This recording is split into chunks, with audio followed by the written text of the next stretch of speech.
Film आनंद 1971 का सारांश। 1971 में रिलीज हुई आनंद हिंदी सिनेमा की सबसे यादगार और भावनात्मक फिल्मों में से एक है।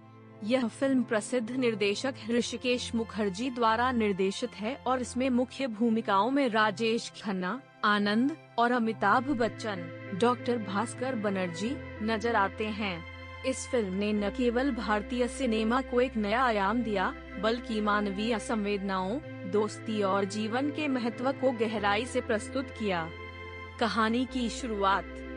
कहानी डॉक्टर भास्कर बनर्जी, जिन्हें उनके दोस्त प्यार से बाबू मोशाय कहते हैं, के जीवन से शुरू होती है।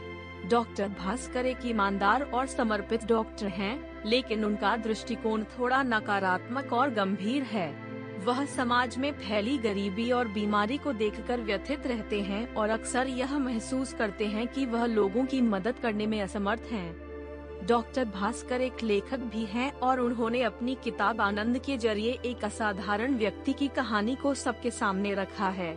यह किताब उनके मरीज और दोस्त आनंद के जीवन से प्रेरित है। फिल्म की शुरुआत में ही भास्कर अपनी किताब की पंक्तियां पढ़ते हुए आनंद के व्यक्तित्व और उसकी अनोखी सोच को दर्शकों के सामने रखते हैं। आनंद से मुलाकात। कहानी फ्लैशबैक में जाती है, जब डॉक्टर भास्कर की मुलाकात आनंद से होती है। आनंद सहृदय, मस्त मौला और जिंदगी को खुलकर जीने वाला इंसान है, लेकिन इस खुशी के पीछे एक गंभीर सच्चाई छिपी है। आनंद को एक लाइलाज बीमारी लिम्फोसार्कोमा ऑफ द इंटेस्टाइन है। डॉक्टरों ने उसे बताया है कि उसके पास जीने के लिए कुछ ही महीने बचे हैं। आनंद की बीमारी के बावजूद उसका जिंदादिली भरा स्वभाव सबको आकर्षित करता है। वह हर पल को भरपूर जीना चाहता है और चाहता है कि उसके आसपास के लोग भी खुश रहें। उसकी मुस्कान और हाजिर जवाबी से हर कोई प्रभावित होता है, खासकर डॉक्टर भास्कर। डॉक्टर भास्कर और आनंद की दोस्ती। डॉक्टर भास्कर और आनंद के बीच गहरी दोस्ती हो जाती है। भास्कर, जो पहले गंभीर और थोड़ा उदास स्वभाव के थे, आनंद की वजह से जीवन को एक नए नजरिए से देखना शुरू करते हैं। आनंद उन्हें सिखाता है कि जिंदगी कितनी भी छोटी क्यों न हो, उसे पूरी शिद्दत से जीना चाहिए। आनंद की यह आदत है कि वह हर किसी के साथ घुल मिल जाता है। वह डॉक्टर भास्कर के घर के नौकर दुर्गा प्रसाद, रमेश देव और उनकी पत्नी सिरीला से भी दोस्ती कर लेता है। इसके अलावा वह अपने दोस्तों के लिए कई छोटे छोटे सरप्राइज प्लान करता है और हर पल को खुशी से भर देता है। आनंद की संवेदनशीलता। आनंद के अंदर इंसानियत और दूसरों के प्रति गहरी संवेदनशीलता है। वह अपने आसपास के लोगों की तकलीफों को महसूस करता है और हर किसी की मदद करने की कोशिश करता है। एक उदाहरण में वह रंजीत नामक व्यक्ति की प्रेमिका सुमिता को उसके परिवार से मिलाने में मदद करता है, जिनका परिवार उनकी शादी के खिलाफ था। इस दौरान आनंद खुद भी अपने भीतर की तकलीफों से जूझ रहा होता है, लेकिन वह अपनी परेशानियों को किसी के सामने जाहिर नहीं करता और हमेशा मुस्कुराता रहता है। डॉक्टर भास्कर का संघर्ष। डॉक्टर भास्कर आनंद की बिगड़ती सेहत को लेकर चिंतित रहते हैं। वह हर संभव प्रयास करते हैं कि आनंद की जिंदगी को बढ़ाया जा सके, लेकिन वह जानते हैं कि इस बीमारी का कोई इलाज नहीं है। यह संघर्ष डॉक्टर भास्कर को मानसिक और भावनात्मक रूप से प्रभावित करता है।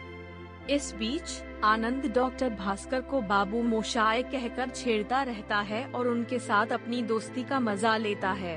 वह भास्कर की गंभीरता को कम करने की कोशिश करता है और उन्हें खुश रखने का हर संभव प्रयास करता है। आनंद का आखिरी समय। कहानी का सबसे मार्मिक हिस्सा वह है जब आनंद का स्वास्थ्य तेजी से गिरने लगता है। उसे यह एहसास हो जाता है कि उसका अंत करीब है, लेकिन वह अपने आसपास के लोगों को उदास नहीं देखना चाहता। आनंद के आखिरी समय में डॉक्टर भास्कर और उनके दोस्त उसे खुश रखने की कोशिश करते हैं। आनंद के कमरे में एक टेप रिकॉर्डर लगाया जाता है, जिसमें वह अपनी आवाज रिकॉर्ड करता है। वह कहता है, जिंदगी और मौत ऊपर वाले के हाथ है जहां पनाह, उसे ना आप बदल सकते हैं ना मैं। हम सब तो रंगमंच की कठपुतलियां हैं, जिनकी डोर ऊपर वाले की उंगलियों में बंधी है। कब कौन कैसे उठेगा ये कोई नहीं जानता। आखिरकार आनंद अपनी जिंदगी के सफर को मुस्कुराते हुए खत्म करता है। उसके जाने के बाद भी उसका हंसमुख और जिंदादिल स्वभाव उसके दोस्तों और डॉक्टर भास्कर के दिलों में जिंदा रहता है। आनंद का प्रभाव। आनंद की कहानी एक प्रेरणा है जो सिखाती है कि जिंदगी की लंबाई मायने नहीं रखती, बल्कि उसका जिया हुआ हर पल महत्वपूर्ण होता है। उसकी मृत्यु के बाद भी डॉक्टर भास्कर के जीवन पर उसका गहरा प्रभाव रहता है। वह आनंद की बातों और उसकी सोच को अपनाते हैं और अपने मरीजों और दोस्तों के साथ अपनी जिंदगी को बेहतर तरीके से जीने का प्रयास करते हैं। फिल्म का संदेश। आनंद केवल एक फिल्म नहीं, बल्कि जीवन की एक खूबसूरत सीख है। यह सिखाती है कि जीवन में कितनी भी कठिनाई क्यों न हो, उसे खुले दिल से स्वीकार करना चाहिए। आनंद का किरदार इस बात का प्रतीक है कि खुशी दूसरों को खुश करने और अपने आसपास प्यार बांटने में है। संगीत और निर्देशन। फिल्म का संगीत, जिसे सलिल चौधरी ने तैयार किया है और गीत योगेश ने लिखे हैं, भी बेहद दिल को छू लेने वाला है। कहीं दूर जब दिन ढल जाए, जिंदगी कैसी है पहेली, और मैंने तेरे लिए ही 7 रंग के सपने चुने जैसे गाने कहानी को और गहराई प्रदान करते हैं। आनंद एक ऐसी फिल्म है जो हर बार देखने पर नई भावनाएं जगाती है। यह जिंदगी, दोस्ती और मौत जैसे जटिल विषयों को सरलता और संवेदनशीलता से प्रस्तुत करती है। यही कारण है कि यह फिल्म भारतीय सिनेमा की एक कालजयी कृति मानी जाती है।